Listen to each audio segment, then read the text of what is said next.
எஸ்எஸ்சியோட reasoning 4 விஷயத்தை தெரிஞ்சுக்கோங்க. 25 question உங்க கையில. ஃபர்ஸ்ட் ரீசனிங்கை பொறுத்த வரைக்கும் ரெண்டு விஷயம் நமக்கு தேவை. ஒன்னு சோர்ஸ், ரெண்டாவது பிஒய்க்யூஸ் ஒர்க் அவுட் பண்றதுக்கு ஒரு புக்.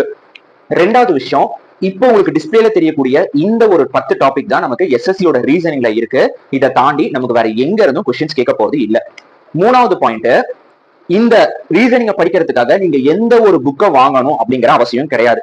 சிம்பிள், எனக்கு யாராச்சும் சொல்லி கொடுத்தாதான் ப்ரோ புரியும், இல்ல எனக்கு புரியாது அப்படின்னா இந்த 10 டாபிக்ல ஒவ்வொரு டாபிக்கா நீங்க வந்து ரீசனிங்ல இருந்து எடுத்து ஜஸ்ட் யூடியூப்ல இப்ப பிளட் ரிலேஷன் நான் எடுக்கிறேன்னா பிளட் ரிலேஷன் எஸ்எஸ்சி ரீசனிங் தமிழ்னு போட்டீங்கன்னா நிறைய பேர் எடுப்பாங்க. அதுல உங்களுக்கு யாரு நடத்துறது பிடிச்சிருக்கோ புரியுதோ அவங்களது எடுத்து ஜஸ்ட் அந்த கான்செப்டை மட்டும் அண்டர்ஸ்டாண்ட் பண்ணுங்க. நோட்ஸ் எழுதுறதோ பக்கம் பக்கமா உட்காந்து ஒரு அவங்க சொல்றதெல்லாம் நோட் பண்ணுங்கிற அவசியம் இல்ல. அந்த கான்செப்டை அண்டர்ஸ்டாண்ட் பண்ணுங்க. பிளட் ரிலேஷன் என்னப்பா சொல்றாங்க, அந்த சம் எப்படி சால்வ் பண்றாங்க அப்படிங்கறத பாத்துக்கிட்டா போதும். சரிங்களா?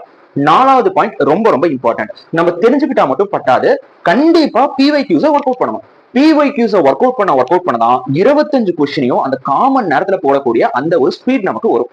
அப்போ பிஒய்க்யூஸ்க்கு ஏதாச்சும் புக்ஸை ஃபாலோ பண்ணுமானா கண்டிப்பா. எந்த புக்கை ஃபாலோ பண்ணனா பெட்டர், பினாக்கிள், பெஸ்ட். நீங்க வேற எந்த புக்கும் வாங்க வேணாம். இந்த ஒரு புக்கு போதும் ரீசனிங்க்கு. நீங்க 25 கொஸ்டின் உங்க கையில. சரிங்களா? இல்ல ப்ரோ எனக்கு 300 ரூபாய் கொடுத்து வாங்குற அளவுக்கு என்கிட்ட இல்ல அப்படின்னா இந்த புக்கோட பிடிஎஃப் நிறைய பிளாட்ஃபார்ம்ல அவைலபிளா இருக்கு.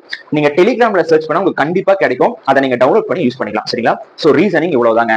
10 டாபிக் 10 நாள்ல படிச்சிடலாம். பிஒய்க்யூஸை போட்டு பாத்தீங்கன்னா டயர் 1ல 25 கொஸ்டின் உங்க கையில, டயர் 2ல 30 கொஸ்டின் உங்க கையில. எஸ்எஸ்சி எக்ஸாம்ஸ்க்கு ஸ்டார்டிங் பாயிண்ட் இதுதான். இப்படி நீங்க படிச்சீங்கன்னா நம்ம வந்து ரொம்ப கான்பிடண்டா மோட்டிவேட்டடா நம்ம முன்னாடி போய் படிப்போம். சரிங்களா? அதனால ரீசனிங் அதை பாத்துக்கோங்க. இன்னும் ரீசனிங்ல ஒவ்வொரு டாபிக்கை பத்தியும் நான் வந்து உங்களுக்கு வீடியோ போட்டு அதோட பிடிஎஃப் நான் கண்டிப்பா உங்களுக்கு டெலிகிராம் சேனல்ல ஷேர் பண்றேன். சோ தொடர்ந்து சப்போர்ட் பண்ணுங்க, ஃபாலோ பண்ணுங்க. தேங்க்யூ.